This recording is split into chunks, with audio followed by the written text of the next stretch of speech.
Halo pemirsa GPR TV dari Sabang sampai Merauke, dari Miangas hingga Pulau Rote. Bertemu lagi bersama saya Bona Azarinisa dalam program Kominfo Newsroom.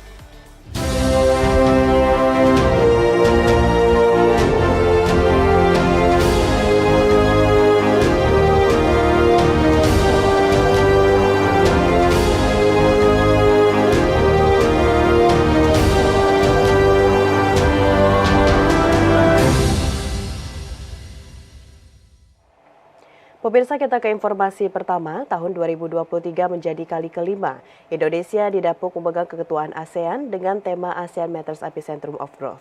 Juru bicara Kementerian Luar Negeri Teuku Faizasyah menyatakan, Indonesia sebagai ketua ASEAN ingin membawa substansi ASEAN Matters Epicentrum of Growth bisa dirasakan masyarakat ASEAN dari kebijakan yang telah disusun dan disepakati.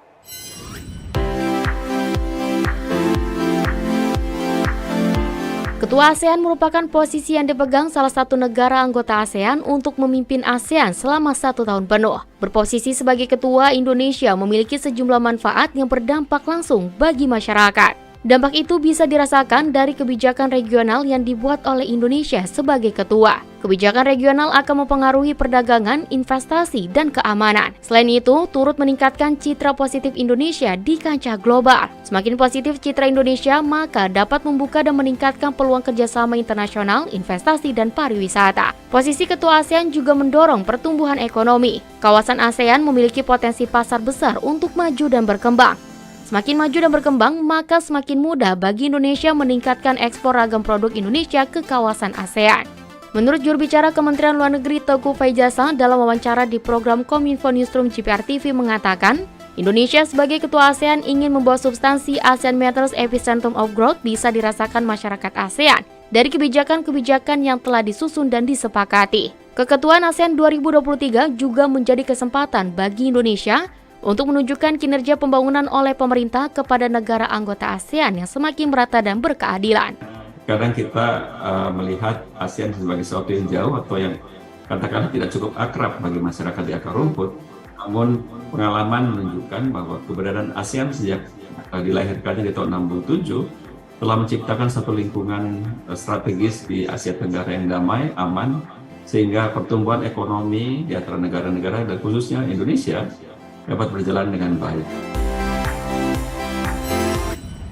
Presiden Joko Widodo mengatakan penyelenggaraan KTT ASEAN ke-42 pada 9 sampai dengan 11 Mei 2023 di Labuan Bajo, Nusa Tenggara Timur akan difokuskan agar ASEAN bisa menjadi pusat pertumbuhan ekonomi. Presiden menilai pertumbuhan ekonomi ASEAN selalu di atas rata-rata pertumbuhan ekonomi dunia.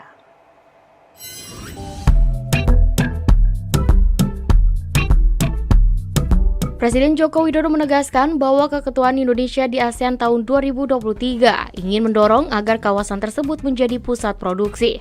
Hal ini sekaligus menjadi peluang Indonesia untuk menavigasi pertumbuhan inklusif dan berkelanjutan di kawasan ASEAN. Dengan mengangkat tema ASEAN Matters Epicentrum of Growth menunjukkan kemampuan kawasan ASEAN sebagai pusat pertumbuhan ekonomi dunia di masa depan. Presiden Joko Widodo berharap keketuaan Indonesia di ASEAN mampu menyatukan kekuatan bangsa-bangsa di Asia Tenggara. Sebab Presiden meyakini dengan potensi masing-masing, negara-negara ASEAN bisa menjadi pusat pertumbuhan ekonomi. Potensi ASEAN ini sangat besar.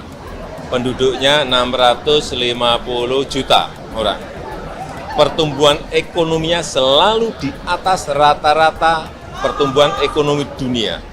Selain potensi tersebut, setiap negara anggota ASEAN mempunyai barang-barang produksi. Semua ini diharap bisa disatukan supaya ASEAN bisa menjadi pusat produksi sesuai potensi di negara masing-masing. Banyak barang-barang produksi dihasilkan oleh anggota Asia. Kekuatan inilah yang ingin kita satukan agar kawasan ini menjadi sebuah pusat produksi utamanya sesuai dengan potensi yang kita miliki. Misalnya EV baterai, kemudian electric vehicle, dan produk-produk yang memiliki daya saing yang tinggi dibandingkan produksi dari negara-negara yang lain. Jadi konsentrasi kita nanti adalah ASEAN sebagai pusat pertumbuhan ekonomi, epicentrum of growth, arahnya ke sana. Personel Satuan Tugas Pengamanan Wilayah dan Satgas Evakuasi dari Pulau Timor, Nusa Tenggara Timur untuk pengamanan KTT ke-42 ASEAN 2023 diminta menjaga kehormatan bangsa saat bertugas. Hal tersebut disampaikan oleh Kolonel Korps Peralatan Simon Petrus Kamlasi saat memberikan arahan kepada 900 personel TNI Angkatan Darat yang akan berangkat ke Labuan Bajo.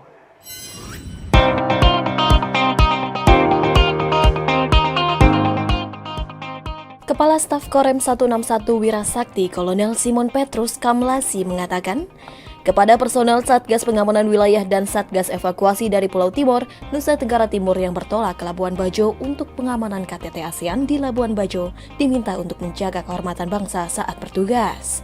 Hal ini disampaikan Kolonel Simon Petrus kepada 900 personel TNI Angkatan Darat di KRI Banjarmasin 592. Kolonel Simon Petrus meminta para Satgas menjaga kekompakan selama bertugas di lokasi kegiatan. Dirinya menginstruksikan agar setiap komandan memberikan arahan terlebih dahulu akan ketentuan di dalam kapal seperti yang telah disampaikan oleh pelaksana KRI Banjarmasin. Ia mengatakan dalam pelaksanaan pengamanan agar Satgas tetap humanis dan sopan namun tegas untuk menghindari hal-hal yang tidak diinginkan.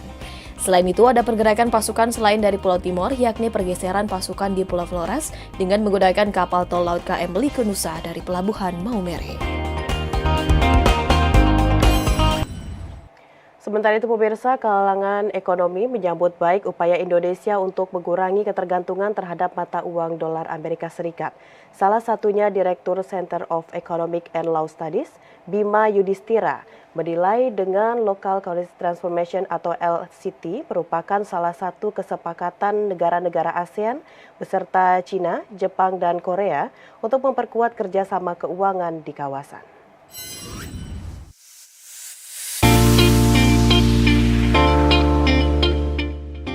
Direktur Center of Economic and Law Studies atau CELIOS Bima Yudhistira berpendapat momentum keketuaan ASEAN 2023 dapat dimanfaatkan oleh Indonesia untuk memperluas kerjasama penggunaan mata uang lokal atau Local Currency Transaction atau LCT. Menurut Bima, mata uang lokal dapat memberikan dampak positif yang bersifat jangka panjang terhadap stabilitas mata uang bila terimplementasikan dengan baik. Sebab, mata uang lokal berperan dalam mengurangi ketergantungan negara terhadap dolar Amerika Serikat. Bima juga menilai inisiatif LCT merupakan opsi terbaik yang bisa dilakukan untuk memperkuat kerjasama keuangan di kawasan saat ini. Pengamat ekonomi itu merekomendasikan pemerintah untuk memberikan insentif kepada eksportir dan importir sebagai pelaku utama dalam transaksi perdagangan kawasan. Misalnya, dalam transaksi perdagangan antara Thailand dan Indonesia, porsi penyerapan penggunaan mata uang lokal masih berada di kisaran 4%. Hal itu menunjukkan perdagangan logistik masih lebih banyak yang mengandalkan pembayaran dengan menggunakan mata uang non-lokal seperti dolar dan euro. Local Currency Transaction atau LCT merupakan salah satu kesepakatan negara-negara yang terhubung dalam ASEAN beserta China, Jepang, dan Korea untuk memperkuat kerjasama keuangan di kawasan.